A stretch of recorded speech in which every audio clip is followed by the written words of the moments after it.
আল্লাহ রাব্বুল আলামিন সূরা হুজুরাতের মধ্যে বলেন, ইয়া আইয়ুহান নাসু ইন্না খালাকনাকুম মিন যাকারিন ওয়া উনসা وجعلناكم شعوبا وقبائل لتعارفوا। আল্লাহ রাব্বুল আলামিন বলেন যে আমি পুরুষ এবং মহিলা সৃষ্টি করেছি। কি জন্য? আল্লাহ রাব্বুল আলামিন বলছেন যে আমি পুরুষ এবং মহিলা সৃষ্টি করেছি যাতে এর দ্বারা বংশগতভাবে মানুষের একটা পরিচয় হয়। এবং আল্লাহ তাআলা এই পুরুষ এবং নারীর মাধ্যমে বিভিন্ন বংশ, জাতি, কওম এগুলো সৃষ্টি করেছেন। লিতাআরাফু বলে এই যে জাতি হিসাবে আল্লাহ তাআলা এক একজনকে এক এক জাতি হিসাবে সৃষ্টি করেছেন। কেউ খান, কেউ চৌধুরী, কেউ শেখ, বিভিন্ন উপাধিতে এগুলো দ্বারা উদ্দেশ্য হলো পরস্পর পরিচিতি লাভ করা। এর দ্বারা বরত্ব, অহংকারী এগুলো বোঝানো উদ্দেশ্য না যে আমি অমুক বংশের, আমার মর্যাদা সবচেয়ে বেশি, আমি অমুক বংশের, আমার মর্যাদা সবচেয়ে বেশি হবে। এরকম কোনো পরিচয় দেওয়ার জন্য আল্লাহ তাআলা মানুষকে কম কম বা জাতি জাতি হিসাবে বিভক্ত করেন নাই, বরং আল্লাহ রাব্বুল আলামিন এরকম ভাগ করছেন মানুষের পরিচয় দেওয়ার জন্য। রাসূলুল্লাহ সাল্লাল্লাহু আলাইহি সাল্লামের একটা হাদিস থেকে বোঝেন, রাসূলুল্লাহ সাল্লাল্লাহু আলাইহি সাল্লাম বলেন যে কোনো আরব কোনো অনারবের উপর শ্রেষ্ঠত্ব রাখে না। কোনো আরব কোনো অনারবের উপর শ্রেষ্ঠত্ব রাখে না, অথবা কোনো অনারব কোনো আরবের উপর শ্রেষ্ঠত্ব রাখে না, তবে একমাত্র তাকওয়ার দ্বারাই একজন অনারব একজন আরবের উপর শ্রেষ্ঠত্ব রাখতে পারে। এমনিভাবে কোনো বংশ দিক দিয়ে কেউ শ্রেষ্ঠত্ব অধিকারী লাভ করতে পারে না, কিন্তু যার মধ্যে তাকওয়া আছে, খোদাভীতি আছে, পরহেজগারিতা যার মধ্যে আছে, সেই কি করতে পারে? অন্যের উপর শ্রেষ্ঠত্ব লাভ করতে পারে। কোরআন হাদিসের ইলম যার মধ্যে আছে, দ্বীনের ইলম যার মধ্যে আছে, সে যদিও গরিব হয়, যদিও বংশগত ছোট হয়, কিন্তু আল্লাহ তাআলার দরবারে তার মর্যাদা অনেক বেশি। হযরত ওমর রাদিয়াল্লাহু তাআলা আনহুর জামানায় একবার জিজ্ঞাসা করলেন, অমুক বাজারের দায়িত্ব কাকে দেওয়া হয়েছে? বলা হলো সুলাইমান নামে একজন ব্যক্তিকে দেওয়া হয়েছে, কৃতদাস, সে আজাদপ্রাপ্ত গোলাম। রাসূলুল্লাহ সাল্লাল্লাহু আলাইহি সাল্লাম বলে সে তো একজন গোলাম ছিল। তখন বলতেছে যে সে কোরআন ভালোভাবে পড়তে পারে। হযরত ওমর রাদিয়াল্লাহু তাআলা বলেন, হ্যাঁ, তাকে তার জায়গায় বহাল রাখো। তো কোরআনের কত মর্যাদা একজন গোলামকেও নেতৃত্বের স্থানে পৌঁছায় দিছে। হযরত বিলাল হাবশী রাদিয়াল্লাহু তাআলা আনহু সেই ইয়েমেনের অধিবাসী, রাসূলুল্লাহ সাল্লাল্লাহু আলাইহি সাল্লামকে এত মহব্বত করতেন, এত ভালোবাসতেন। যখন রাসূল সাল্লাল্লাহু আলাইহি সাল্লামের ওফাত হয়ে গেল, তখন তিনি এই ভারাক্রান্ত মনে বলতেছেন, যেই শহরে আমি আমার নবীজিকে দেখতে পাবো না, সেই শহরে আমি কিভাবে বসবাস করি? আমার তো এখানে এই শহরের মধ্যে অবস্থান করলে আমার কলিজা ফেটে যাবে। তিনি সেই শহর ছেড়ে সেখান থেকে চলে যান। তাহলে কারো বংশ দিয়ে কারো শ্রেষ্ঠত্ব হাসিল হয় না, শুধু লিতাআরাফু, এই বংশ পরম্পরা যে দিয়েছেন আল্লাহ রাব্বুল আলামিন পরস্পর পরিচয় লাভের জন্য।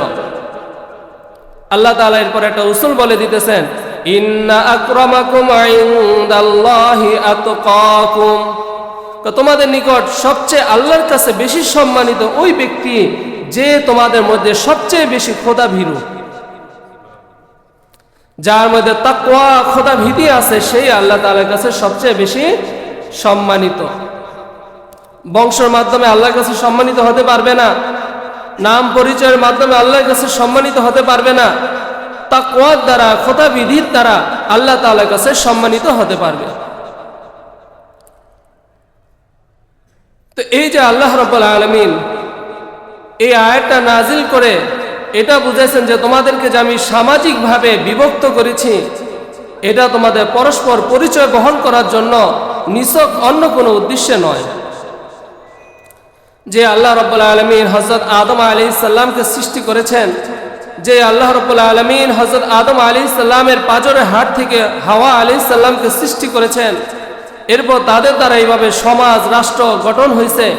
তো সেই আল্লাহ রাব্বুল আলামিন এই সামাজিক অবস্থাটা সুশৃঙ্খলভাবে থাকার জন্য কিছু নিয়ম, কিছু কানুন, কিছু নসিহা আল্লাহ রাব্বুল আলামিন রাসূল সাল্লাল্লাহু আলাইহি সাল্লামের মাধ্যমে জানাই দিয়েছেন যে এই কাজগুলো যদি তোমাদের সমাজের মধ্যে চলমান থাকে, তাহলে তোমাদের সমাজে শান্তি শৃঙ্খলা, পরস্পর মিল মহাব্বত খুব ভালোভাবে থাকবে।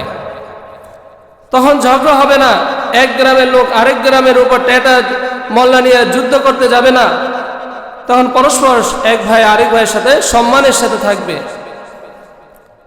এই জন্য রাসূলুল্লাহ সাল্লাল্লাহু আলাইহি সাল্লাম বলেন, হাক্কুল মুসলিমি আলাল মুসলিমি সিত্তুন, যে এক মুসলমানের আরেক মুসলমানের উপর 6টা হক আছে। একজন মুসলমান ভাইয়ের আরেকজন মুসলমান ভাইয়ের উপর কয়টা হক আছে? 6টা হক আছে। 1 নম্বর, ইযা লাকিতাহু ফাসাল্লিম। রাসূলুল্লাহ সাল্লাল্লাহু আলাইহি সাল্লাম বলেন, যখন তুমি কোনো মুসলমান ভাইয়ের সাথে সাক্ষাৎ হয়, তাকে কি করো? সালাম দাও। তাকে কি করতে হবে? সালাম দিতে হবে। যে সাক্ষাৎ করতে আসবে সে সালাম দিবে। ইদা লাকিতাহু, যখন সাক্ষাৎ হবে পরস্পর একে অপরের সাথে, তখন সালাম দিতে হবে। ওয়াইদা তাহিয়াতুহুম বিতাহিয়াতিন ফাহাইয়ু বিআহসানা মিনহা আও রুদ্দুহা। এই সালামটা ইসলামের অনেক সুন্দর একটা অভিবাদন। বিভিন্ন ধর্মে পরস্পর অভিবাদন জানানোর জন্য বিভিন্ন ধরনের শব্দের প্রয়োগ ঘটে। কেউ ওয়েলকাম বলে, কেউ থ্যাংক ইউ বলে, কেউ হ্যালো বলে, এরকম বিভিন্ন শব্দ আছে ব্যবহারের জন্য, যেগুলোর সুন্দর কোনো অর্থ দাঁড়ায় না। আল্লাহ রাব্বুল আলামিন মুসলমানদের জীবনে যেহেতু প্রত্যেকটা জিনিস অত্যন্ত সুন্দর এবং সুশৃঙ্খল এবং অর্থবহ, এজন্য আল্লাহ রাব্বুল আলামিন আমাদেরকে পরস্পর অভিবাদনের জন্য একটা শব্দ দান করছেন। সেই শব্দটা হলো সালাম। এমন একটা শব্দ দ্বারা আমাদেরকে পরস্পর অভিবাদন জানানোর জন্য বলেছেন, যে শব্দটার মধ্যে স্বয়ং আল্লাহ রাব্বুল আলামিনের নামও আছে। সেই শব্দটা কি? আসসালামু আলাইকুম ওয়া রাহমাতুল্লাহি ওয়া বারাকাতুহু। এই শব্দটা দ্বারা, তো সালাম শব্দটা আল্লাহ তাআলার একটা নাম। সালামুন শব্দটা কার নাম? আল্লাহর নাম। আল্লাহর নামটা কি শুদ্ধভাবে বলতে হবে না অশুদ্ধভাবে বলতে হবে? আসসালামু আলাইকুম, আসসালামু আলাইকুম। আমি যদি এইভাবে সালাম দেই, তা আমি আল্লাহর নামটাকে বিকৃত করলাম না? আল্লাহর নামে বিকৃত হলো যদি আসসালামু আলাইকুম বলি, আসসালামু আলাইকুম বলি। অথচ আল্লাহ তাআলার নাম কি? সালাম। আসসালামু আলাইকুম। সবাই একটু বলেন, আসসালামু আলাইকুম, আসসালামু আলাইকুম। আজকে থেকে নিয়ত করেন যে আজকে থেকে আমি সহি শুদ্ধভাবে সুন্দরভাবে সালামটা কি করব? দিব। চেষ্টা করবেন তো ইনশাআল্লাহ। যদি শুদ্ধ না হয় তাহলে কোনো আলেমের কাছে গিয়ে বা আপনার মসজিদে ইমাম সাহেবের কাছে গিয়ে সালামটা সহি শুদ্ধভাবে শিখে নেবেন। আল্লাহ তাআলা বলেন, যখন তোমরা পরস্পর একে অপরকে অভিবাদন জানাও, তখন তার উত্তরটা ওই শব্দের দ্বারা বলো, অথবা তার চেয়ে উত্তম শব্দ দিয়ে উত্তর দাও। এই যে আমরা সালাম বলি, আসসালামু আলাইকুম, এটার অর্থ কি? তোমার উপর শান্তি বর্ষিত হোক, তোমার উপর শান্তি বর্ষিত হোক। কত সুন্দর একটা দোয়া না? এটা দ্বারা বললে পরস্পরের হিংসা বিদ্বেষ থাকে না। আমি একজনের জন্য দোয়া করতেছি আসসালামু আলাইকুম, অর্থ হলো তোমার উপর শান্তি বর্ষিত হোক। সেও আমার জবাবে দিতেছে ওয়া আলাইকুম আসসালাম, তোমার উপরও আল্লাহ শান্তি বর্ষিত করুক। এত সুন্দর দোয়া, এত সুন্দর অভিবাদন আর কোথায় খুঁজে পাবেন? ইসলাম ধর্মটাকে নিয়ে একটু গবেষণা করেন, একটু চিন্তা ফিকির করেন, প্রত্যেকটা আমল নিয়ে চিন্তা ফিকির করেন, দেখবেন যে কত সুন্দর আমাদের ইসলাম ধর্ম। এজন্য পরস্পর মুসলমানের একটা হক হলো তাকে কি করা? সালাম দেওয়া। রাসূলুল্লাহ সাল্লাল্লাহু আলাইহি সাল্লাম বলেন, লা তাদখুলুল জান্নাতা হাত্তা তুমিনু ওয়া লা তুমিনু হাত্তা তাহাব্বু, যে তোমরা জান্নাতে প্রবেশ করতে পারবে না যতক্ষণ না তোমরা মুমিন হও, আর তোমরা ততক্ষণ পর্যন্ত পরিপূর্ণ মুমিন হবে না যতক্ষণ না পরস্পর তোমরা একে অপরকে মহব্বত করো। ঈমান পরিপূর্ণ হবে না যতক্ষণ পর্যন্ত পরস্পর একে অপরকে মহব্বত করো। আওয়ালা আদুল্লুকুম আলা শাইইন ইযা ফাআলতুমুহু তাহাব্বাবতুম, রাসূলুল্লাহ সাল্লাল্লাহু আলাইহি সাল্লাম বলতেছেন, আমি কি তোমাদেরকে এমন একটা কাজের কথা বলে দিব না যেই কাজটা করলে তোমাদের মধ্যে পরস্পর মিল মহব্বত তৈরি হবে? আফশুস সালামা বাইনাকুম, রাসূলুল্লাহ সাল্লাল্লাহু আলাইহি সাল্লাম নিজের পক্ষ থেকে বলে দিতেছেন, তোমরা পরস্পর সালামের প্রচলন ঘটাও। পরস্পর কি করো? সালামের প্রচলন ঘটাও। তাহলে এর দ্বারা তোমাদের মহব্বত, পরস্পর মহব্বত বৃদ্ধি পাবে। যখন পরস্পর মহব্বত বৃদ্ধি পাবে তখন তোমাদের ঈমানও পরিপূর্ণ হবে। যখন ঈমান পরিপূর্ণ হবে তখন তোমরা জান্নাতে প্রবেশ করতে পারবে। আরেক হাদিস শরীফের মধ্যে আছে, রাসূলুল্লাহ সাল্লাল্লাহু আলাইহি ওয়াসাল্লাম বলেন, আল বাদিউ বিস সালাম বারিউ মিনাল কিবির, যে ব্যক্তি আগে সালাম দেয় সে অহংকার থেকে মুক্ত থাকে। যে ব্যক্তি আগে সালাম দেয় সে অহংকার থেকে মুক্ত থাকে। আমরা সবাই তো সালামের পাগল, আমারে আগে সালামটা দেন, আমি বড় হুজুর, আমি সভাপতি, আমি সেক্রেটারি, আমাকে সালাম দেবে, আমি কি লেগে সালাম দিব? তাহলে আমার ভিতরে কি রইল? অহংকার রইল। যদি আমি মনে করি আমাকে আমি সালাম পাওয়ার উপযুক্ত, তাহলে বোঝা গেল আমার দিলের মধ্যে অহংকার আছে। এজন্য এই অহংকার দূর করার জন্য আগে নিজে সালাম দিতে হবে, ধনী গরিব কাউকে না। রাসূলুল্লাহ সাল্লাল্লাহু আলাইহি ওয়াসাল্লাম বলেন, কিয়ামতের আলামতের মধ্যে একটা এটাও যে মানুষ পরিচিত লোকদেরকে সালাম দিবে, অপরিচিত লোকদেরকে দেখলে সালাম দিবে না। অপরিচিত লোকদেরকে দেখলে কি করবে না? সালাম দিবে না। শুধু পরিচিত যাদেরকে মুখে চিনে তাদেরকে সালাম দিবে, অন্যদেরকে সালাম দিবে না। এটা একটা কিয়ামতের আলামত। তা আফসুস সালাম, সালামের প্রচলন ঘটানো। ফাঁস হওয়া বলে না, ফাঁস, প্রশ্ন ফাঁস হয়ে যায়, মেডিকেলের প্রশ্ন ফাঁস হয়ে যায়, বিসিএস পরীক্ষার প্রশ্ন ফাঁস হয়ে যায়। ফাঁস মানে কি? সবাই ব্যাপকভাবে যায় না যায়, সকল পরীক্ষার্থীরা যায় না যায় আমাদের প্রশ্ন ফাঁস হয়ে গেছে। তো এই ফাঁস, এটা আরবি শব্দ, আফসুস সালাম থেকে। অর্থাৎ সালামটা এমন ভাবে হইতে হবে সমাজে সকল মানুষে একে অপরকে দেখা হইলে সালাম, আর সব জায়গায় একটা সালামের প্রচলন ঘটে যাবে। সালাম সালাম, আসসালামু আলাইকুম। যে জান্নাতে যারা যাবে তাদেরও কথা এটাই হবে, সালাম সালাম সালাম। পরস্পর দেখা হইলে একজন আরেকজনকে কি করবে? এই সালাম বলে অভিবাদন জানাবে। আপনি যদি সালাম দুনিয়াতে দেন তাহলে এটা জান্নাতের একটা কথা হয়ে গেল। তো এই জন্য পরস্পর আমরা খুব সালামের ব্যাপক প্রচলন করব, তাহলে এটা আমাদের একটা হক আদায় হবে। 2 নম্বর হক, ওয়াইদা দাআকা ফাজিবহু, যখন তোমাকে কেউ দাওয়াত দেয় তাহলে তার ডাকে কি করো? সাড়া দাও। কেউ যদি তোমাকে দাওয়াত দেয় তাহলে তার দাওয়াতকে গ্রহণ করো। এটা একটা ইসলামের নীতি। দাওয়াত দিলে কি করা? দাওয়াত গ্রহণ করা, দাওয়াত রাখা। এটা ইসলামের সৌন্দর্য একটা। যে দাওয়াত দেয় তাকে আমরা মেহমান বলি। রাসূলুল্লাহ সাল্লাল্লাহু আলাইহি ওয়াসাল্লাম বলেন, মান কানা ইউমিনু বিল্লাহি ওয়াল ইয়াউমিল আখির ফালা ইউজি জারাহু। রাসূলুল্লাহ সাল্লাল্লাহু আলাইহি ওয়াসাল্লাম বলেন, যে ব্যক্তি আল্লাহ এবং কিয়ামত দিবসের উপর বিশ্বাস রাখে সে যেন তার প্রতিবেশীকে কষ্ট না দেয়। এই প্রতিবেশী বলতে শুধু আমার ঘরের পাশে যিনি, উনি না, শুধু উনি না, এটা ব্যাপক একটা শব্দ। আপনি যেখানে চাকরি করতেছেন, আপনার যারা কলিগ তারাও আপনার প্রতিবেশী, তাদের সাথেও কষ্ট দেওয়া যাবে না। আপনি গাড়িতে সিটে বসলেন, আপনার পাশে যে সিটে বসছে সেও আপনার প্রতিবেশী, আপনি সিটের বেশিরভাগ দখল করে রাখলেন, তাকে বসতে দিলেন না, এটাও ঠিক না।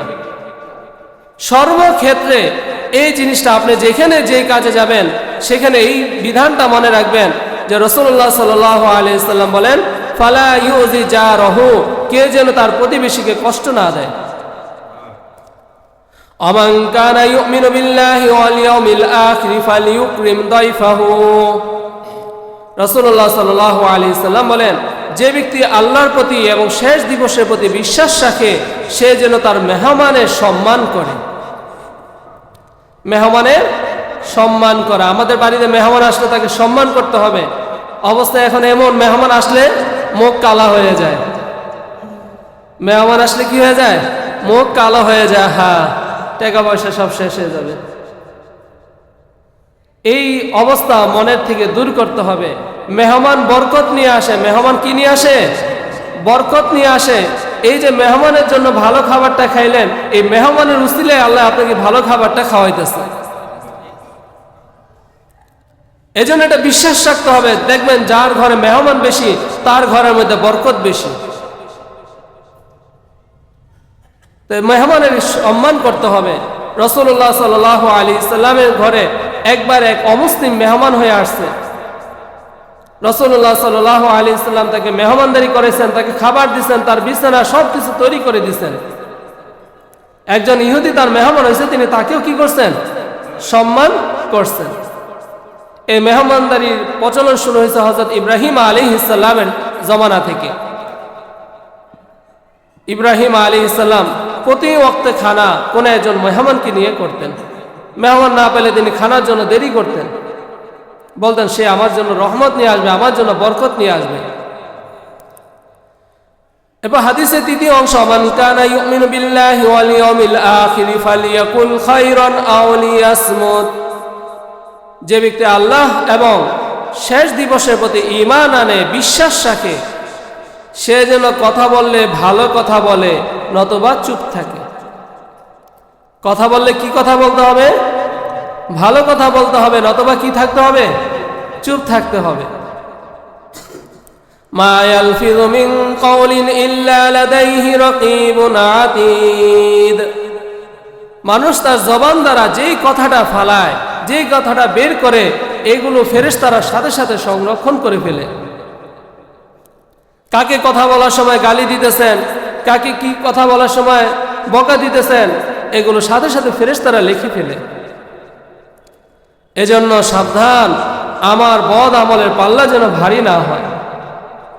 আমি এমন কথা বলবো যে কথাটা আমার জন্য কল্যাণকর হয়, যে কথাটা আমার জন্য বোঝা হয়ে যাবে, গুনার বোঝা হয়ে যাবে, সেই কথা থেকে আমি বেঁচে থাকব। এটা হাদিসের মধ্যে আছে। রাসূলুল্লাহ সাল্লাল্লাহু আলাইহি সাল্লাম একবার সাহাবায়ে কেরামদেরকে বললেন, আচ্ছা বলো তো মিসকিন কে? কি বলছেন? মিসকিন কে? মিসকিন আমরা কি বলবো? আচ্ছা আপনারা বলেন তো মিসকিন কে? যা টাকা পয়সা নাই তাকে তো মিসকিন বলে, তাই না? হ্যাঁ, সাহাবায়ে কেরামরাও এটাই বললেন। রাসূলুল্লাহ সাল্লাল্লাহু আলাইহি সাল্লাম বললেন, না, এই ব্যক্তি মিসকিন না। যার টাকা পয়সা নেই সে মিসকিন না। মিসকিন তো হলো ওই ব্যক্তি যে কিয়ামতের দিন পাহাড় সমপরিমাণ আমল নিয়ে উপস্থিত হয়েছে। সে তার আমল দেখে আশ্চর্য হয়ে গেছে, আমার এত আমল। সে জান্নাতে যাবে। কিছুক্ষণ পর এক ব্যক্তি এসে আল্লাহর কাছে অভিযোগ জানাইল, ইয়া আল্লাহ, এই লোকটা দুনিয়াতে আমাকে একটা থাপ্পড় মারছে। কি মারছে? একটা থাপ্পড় মারছে। আজকে আমি তার প্রতিশোধ নিব। নাও, কিভাবে তোমার প্রতিশোধ নিবে? সে বলল, আজকে আমার নেকি দরকার, আমি তার থেকে নেকি নিব। ঠিক আছে, যাও, তোমার অপরাধের পরিমাণ তুমি নেকি নিয়ে যাও। আরেকজন ব্যক্তি আসবে, বলবে, ইয়া আল্লাহ, সে আমাকে দুনিয়াতে গালি দিছিল একটা। কথায় কথা অনেক সময় আমরা গালি দিয়া ফেলি, মনে রেখেন এই হাদিসটা। শুধু একটা গালি দিছিল আল্লাহ, আল্লাহ তাআলা বলবেন তুমি কি করবা? আমার নেকি দরকার, ঠিক আছে নেকি নিয়ে যাও। আরেকজন বলবে আমাকে মারছে, এই করছে সেই করছে। এইভাবে এক একজন পাওনাদার আসতে আসতে তার নেকের পাহাড় শেষ হয়ে যাবে, কিন্তু পাওনাদার এখনো বাকি আছে। পাওনাদার এখনো বাকি। এখন সে কিভাবে পরিশোধ করবে ঋণ? তখন পাওনাদারদেরকে বলবে তোমরা এখন কি করবা? তার তো আর নেকি নাই। তখন বলবে আমাদের গুনাহগুলোকে তার কাঁধে চাপায় দেন। তখন ওই ব্যক্তিদের গুনাহ তার কাঁধের মধ্যে চাপায় দেওয়া হবে। রাসূলুল্লাহ সাল্লাল্লাহু আলাইহি সাল্লাম বলেন, দেখো এই লোক কি পরিমাণ আমল নিয়ে আসছিল, শেষ পর্যন্ত মানুষের গুনাহের বোঝা নিজের কাঁধে নিয়ে সে এখন জাহান্নামের দিকে যাইতেছে। তো এই ব্যক্তির চেয়ে বড় মিসকিন আর কেউ নেই। এজন্য হাত পা জবান থেকে অন্য ভাইকে কষ্ট দেওয়া থেকে সাবধান থাকি, আমরা সতর্ক থাকি। আমার হাত পা দেওয়া যেন অন্য মুসলমান কষ্ট না পায়, অন্য কোনো মাখলুক যেন কষ্ট না পায়।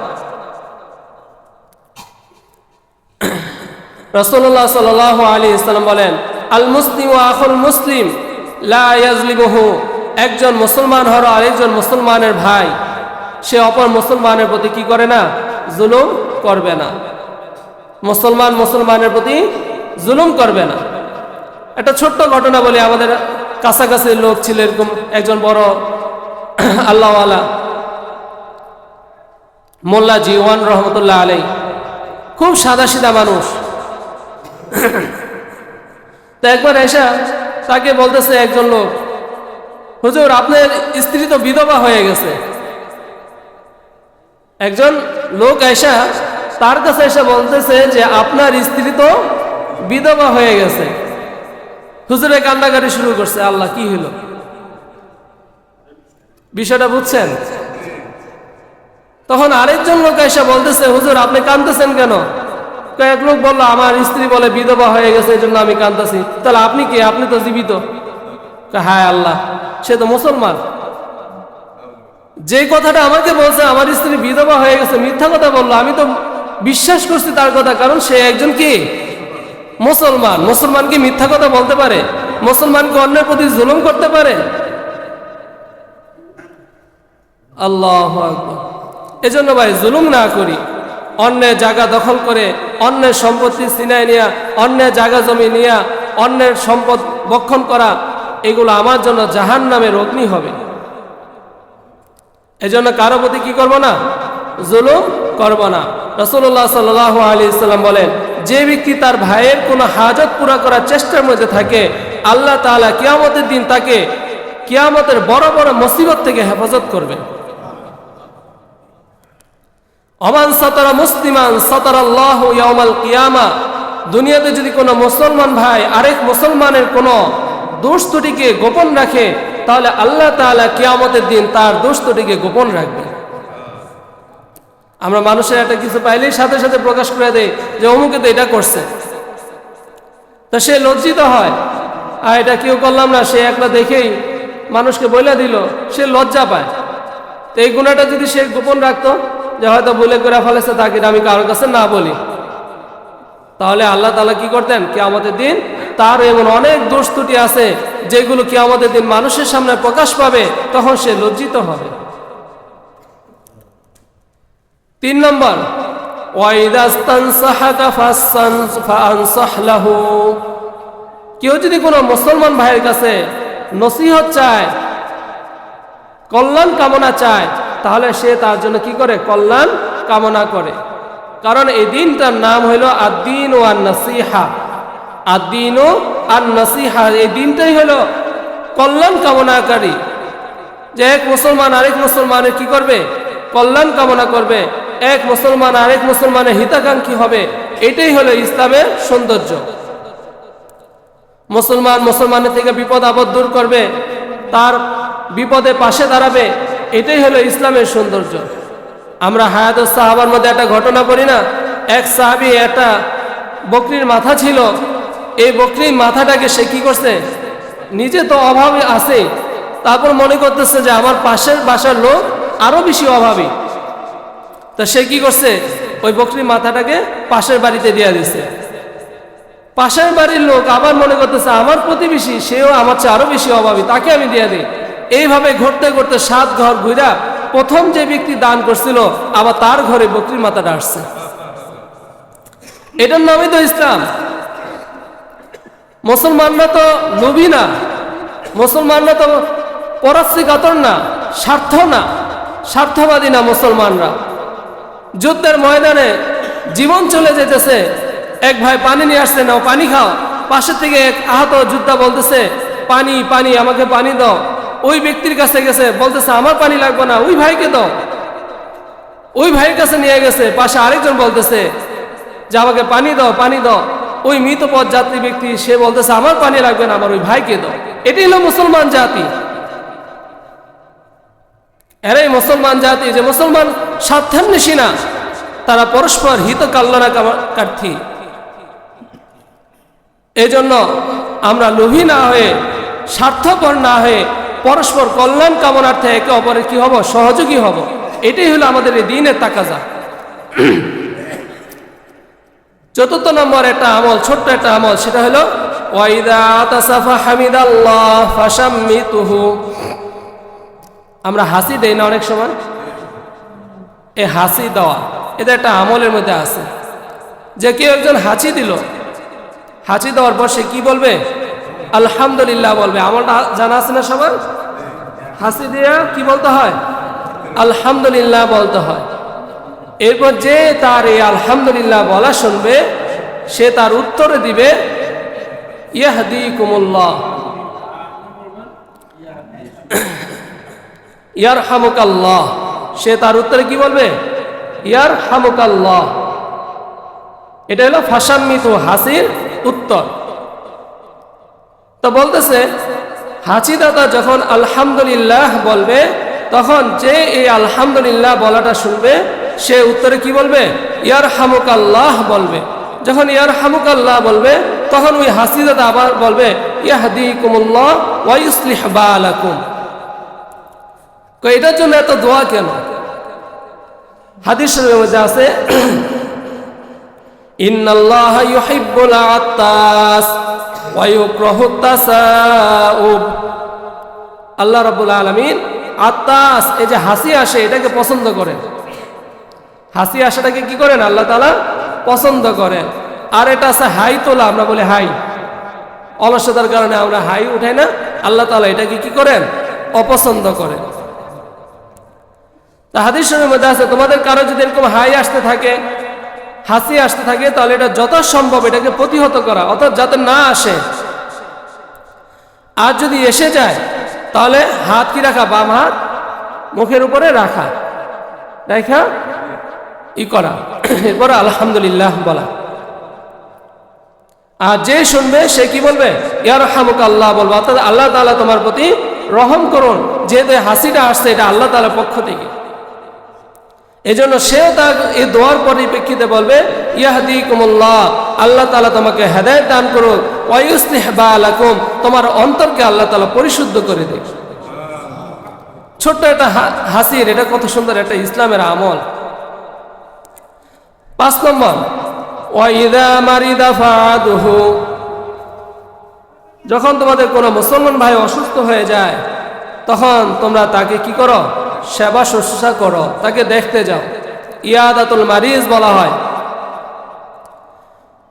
একজন মুসলমান ভাই অসুস্থ হয়ে গেলে তাকে দেখতে যাওয়া, এটাও ইসলামের একটা বিধান। রাসূলুল্লাহ সাল্লাল্লাহু আলাইহি ওয়াসাল্লামের খেদমত করতে একটা ইহুদি গোলাম, এটা ইহুদি ছোট বাচ্চা রাসূল সাল্লাল্লাহু আলাইহি ওয়াসাল্লামের টুকটাক কাজ করে দিত। তো সে একবার অসুস্থ হয়ে গেল, জিজ্ঞাসা করলো ওই গোলামটা কোথায়? বললো ইয়া রাসূলুল্লাহ, সে তো অসুস্থ। হুজুর সাল্লাল্লাহু আলাইহি ওয়াসাল্লাম ওই গোলামকে দেখতে গেলেন। দেখতে যাওয়ার পর বললেন যে তুমি মুসলমান হয়ে যাও। তখন সে গোলামটা তার বাবার দিকে তাকায়, যে কি বলবে, বাবার দিকে একটা পরামর্শ নিতেছে।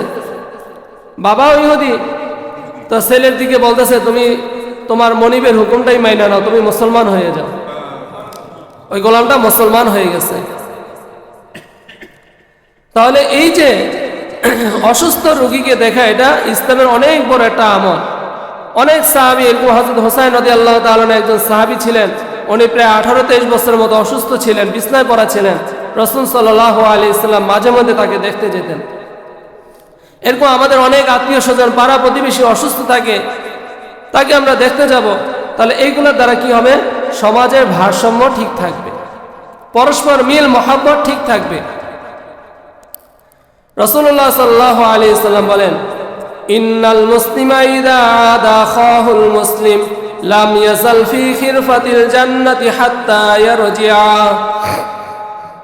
একজন মুসলমান যখন আরেকজন মুসলমান ভাইকে দেখতে যায়, অসুস্থ মুসলমান ভাইকে দেখতে যায়, যতক্ষণ পর্যন্ত সে ফিরে না আসে ততক্ষণ পর্যন্ত সে আল্লাহ তাআলার রহমতের চাদরের নিচে থাকে।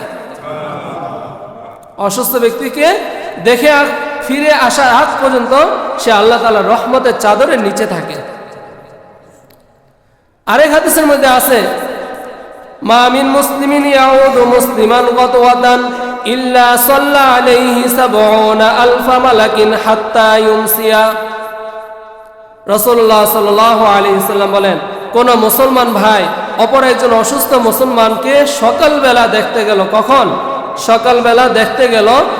হাত্তা ইল্লা সাল্লা আলাইহি আলফা মালাকিন, তার উপর ৭০,০০০ ফেরেশতারা তার জন্য রহমতের দোয়া করতে থাকে। কতক্ষণ পর্যন্ত? হাত্তা ইউমসিয়া, সন্ধ্যা পর্যন্ত। সকালবেলা দেখতে গেল, কয় মিনিট একজন অসুস্থ ব্যক্তির সামনে বেশিক্ষণ থাকাও ঠিক না। এটাও একটা ইসলামেরই, যে কোনো অসুস্থ ব্যক্তির কাছে গেলে তার কাছে বেশি সময় না নেওয়া, তাকে দোয়া করে চলে আসা। ঠিক আছে, আল্লাহ তাআলা আপনাকে ভালো করে দিবে, আপনি টেনশন করেন না, ঠিক আছে। তাকে সান্ত্বনার কথা বলে সেখান থেকে দ্রুত চলে আসা। তো এই যে 2 মিনিট 4 মিনিট একজন মুসলমান অসুস্থ ব্যক্তিকে দেখে আসলো, এই আসার দ্বারা সন্ধ্যা পর্যন্ত ৭০,০০০ ফেরেশতা তার জন্য রহমতের দোয়া করতে থাকে। ওয়াইন আদাহু আশিয়াতুন ইল্লা সাল্লা আলাইহি ৭০,০০০ মালিকিন হাত্তা ইউসবিহা। আর যদি কেউ সন্ধ্যাবেলা কোনো অসুস্থ রোগীকে দেখতে যায়, তাহলে সকাল পর্যন্ত ৭০,০০০ ফেরেশতা তার জন্য রহমতের দোয়া করতে থাকে। আমলটা কি খুব কঠিন? সওয়াবটা অনেক বেশি। ৭০,০০০ ফেরেশতার দোয়া পাওয়া এটা চারটিখানি ব্যাপার না। আর ফেরেশতাদের দোয়া কি হয়? কবুল হয়। এজন্য আমরা এই আমলগুলো করার চেষ্টা করব। আল্লাহ তাআলা আমাদেরকে তৌফিক দান করেন। ৬ষ্ঠ নম্বর হক একজন মুসলমানের আরেকজন মুসলমানের। আগেরগুলা মনে আছে? 1 নম্বর সালাম দেওয়া, পরস্পর সাক্ষাতে কি করা? সালাম দেওয়া। 2 নম্বর মুসলমান ভাই দাওয়াত দিলে দাওয়াত কবুল করা। 3 নম্বর কেউ যদি সাহায্য কামনা করে, কল্যাণ কামনা করে, তার জন্য কি করা? সাহায্য করা। 4 নম্বর হাসি দিলে তার জবাবে দেওয়া, অর্থাৎ ইয়ারহামুকাল্লাহ বলা। 5 নম্বর অসুস্থ হয়ে গেলে তার কি করা? সেবা করা, তাকে দেখতে যাওয়া। 6 নম্বর আমল ওয়াইদা মাতা ফাত্তাবিউহু। তোমাদের কোনো মুসলমান ভাই যদি মারা যায় তাহলে তার অনুসরণ করো, তার কাফন দাফন, তার জানাজা, এগুলোর মধ্যে কি হও? শরীক হও। একজন মুসলমান ভাই যদি মারা যায়, আমরা সবাই কি হয়ে যাই? তার জন্য আফসোস করি, তার জন্য আমাদের দিল ভারাক্রান্ত হয়ে যায়, মনের মধ্যে কষ্ট আসে যে আমার একজন প্রতিবেশী, আমার আত্মীয়, সে দুনিয়া থেকে বিদায় নিয়ে গেল। তো এই জন্য ইসলামে যেন এরকম কারো প্রতি কোনো হিংসা বিদ্বেষ না থাকে, এই জন্য বলতেছে যখন তোমাদের মুসলমান ভাই মারা যায় তখন তোমরা তার জানাজা, কাফন দাফনে কি হও? শরীক থাকো। হাদিস শরীফের মধ্যে আছে, মান শাহিদাল জানাজাতা হাত্তা ইউসাল্লি আলাইহা ফালাহু কিরাতুন। যে ব্যক্তি কোনো মুসলমান ভাইয়ের জানাজার মধ্যে উপস্থিত হইল, তার জানাজার নামাজ পড়ল, তাহলে আল্লাহ তাআলা তাকে 1 কিরাত পরিমাণ সওয়াব দান করবেন। ওমান শাহিদা হাত্তা তুদফিনা ফালাহু কিরাতান। আর যে ব্যক্তি জানাজায় শরীক হইল, আবার দাফনের কাজেও শরীক হইল, আল্লাহ তাআলা তাকে 2 কিরাত পরিমাণ সওয়াব দান করবেন। সাহাবায়ে কেরাম জিজ্ঞাসা করলেন, কি লাওয়াল কিরাতান ইয়া রাসূলুল্লাহ, 2 কিরাত এটা কি পরিমাণ, কত? ক্বালা মিসলুল জাবালাইনিল আযীমাইন। রাসূলুল্লাহ সাল্লাল্লাহু আলাইহি ওয়াসাল্লাম বলেন, এক কিরাত দুই কিরাত, এটা হলো দুই কিরাত বড় বড় দুইটা পাহাড়ের সমতুল্য। তো একজন মুসলমান ভাইয়ের জানাজায় অংশগ্রহণ করা, তার দাফন কাফনের মধ্যে শরীক হওয়া, এটা কত বড় সওয়াবের বিষয়। তো এই বিষয়গুলোর প্রতি আমরা আমল করবো তো ইনশাআল্লাহ। আমলগুলো কি খুব বড়? আমলগুলো ছোট। এক নম্বর হলো পরস্পর সালামের প্রচলন ঘটানো। কি করা? পরস্পর সালামের প্রচলন ঘটা, ছোট বড় সবাইকে সালাম দেওয়া। রাসূলুল্লাহ সাল্লাল্লাহু আলাইহি ওয়াসাল্লাম ছোটদেরকে সালাম দিতেন, ছোটদেরকেও সালাম দিতেন। এই যে দেখা হইলো, আবার কিছুক্ষণ পর আবার দেখা হইলে ওই লোককে আবার সালাম দিতেন। আমরা তো সালাম দিই না, একটু আগে তো দেখা হইলো। তো রাসূল সাল্লাল্লাহু আলাইহি ওয়াসাল্লাম এরকম সালামের ব্যাপক প্রচলন করার জন্য বলছেন। এবং এটাও একটা আলবাদু বিসসালাম বারিউ মিনাল কিবার, যে আগে সালাম দেয় সে অহংকার থেকে মুক্ত থাকে। এই জন্য আমরা সালাম দিব, এমনকি ঘরে ঢুকলেও সালাম দিব। ঘরে ঢুকলে কি করব? সালাম দিব। রাসূলুল্লাহ সাল্লাল্লাহু আলাইহি ওয়াসাল্লাম হযরত আনাস রাদিয়াল্লাহু তাআলা আনহু বলতেছেন, ইয়া বুনাইয়া ইযা দাখালতা আলা আহলিকা, হে বৎস, তুমি যখন তোমার ঘরে প্রবেশ করবে, ফাসাল্লিম, সালাম দিয়ে প্রবেশ করবে। ঘরে প্রবেশ করলে কি করবে? সালাম দিয়ে প্রবেশ করবে। কি হবে এতে? ইয়াকুনু বারাকাতুন আলাইকা ওয়া আলা আহলি বাইতি, এই সালাম দ্বারা আল্লাহ তাআলা তোমাকেও বরকত দান করবেন, তোমার ঘরের মতো আল্লাহ তাআলা বরকত দান করবেন। এই প্রচলনটা করেন। কেউ ঘরে গিয়ে সালাম দিতে লজ্জা করে, বিবি সাহেবের সালাম দিতে কি করে? লজ্জা লাগে। মা বাবারে সালাম দিতে লজ্জা করে না। লজ্জা করলে হবে না। লজ্জা করলে শয়তান ফিতনা তৈরি করবে। আর সালাম দেন, শয়তান ঘর থেকে দূর হয়ে যাবে। তো এক নম্বর হলো কি করা? সালামের প্রচলন ঘটানো। দুই নম্বর, দাওয়াত দিলে দাওয়াত কবুল করা। হ্যাঁ, শর্ত আছে। যে দাওয়াতের মধ্যে হারাম কাজ হয়, গান বাজনা হয়, যে দাওয়াতের মধ্যে যদি জানেন হারাম কাজ হবে, গান বাজনার আয়োজন হবে, সে দাওয়াত কবুল করা যাবে না। সে দাওয়াত কবুল না করলে আল্লাহ কি করবে না? শাস্তি দিবে না, বরং আরো সওয়াব দান করবে। হারাম কাজের মধ্যে অনেক সময় দেখা যায় বিয়া বাড়িতে নাচ গান হইতেছে, টুপি পরে জুব্বা পরে এসে নামাজটা পড়ে যায়, নাচ গানের অনুষ্ঠানের মধ্যে বইয়া সুন্দর দেখতেছে। হ্যাঁ, হাজি সাহেব মানুষ। এটা কি ঠিক হইল? যদি এরকম মনে করেন যে এখানে গেলে সব হবে, তাহলে এটা ভুলের মধ্যে আছেন। এই দাওয়াত কবুল করা যাবে না। তাকে বলবেন, ভাই যদি এখানে হারাম কাজ না হয় তাহলে আমি যাব, যদি আমার যাওয়াটাকে আপনি জরুরি মনে করেন। 3 নম্বর হলো কল্যাণ কামনা করা মুসলমান ভাইয়ের জন্য। 4 নম্বর আমল হলো হাসি দিলে ইয়া আলহামদুলিল্লাহ বললে তার উত্তরে কি বলা? ইয়ারহামুকাল্লাহ বলা। 5 নম্বর অসুস্থ ব্যক্তির সেবা শুশ্রূষা করা। 6 নম্বর কি? মানুষ মারা গেলে তার দাফন কাফন জানাজার মধ্যে অংশগ্রহণ করা। এই বিষয়গুলো আমরা আমল করবো তো ইনশাআল্লাহ। আল্লাহ তাআলা আমাদের সকলকে বুঝা এবং আমল করা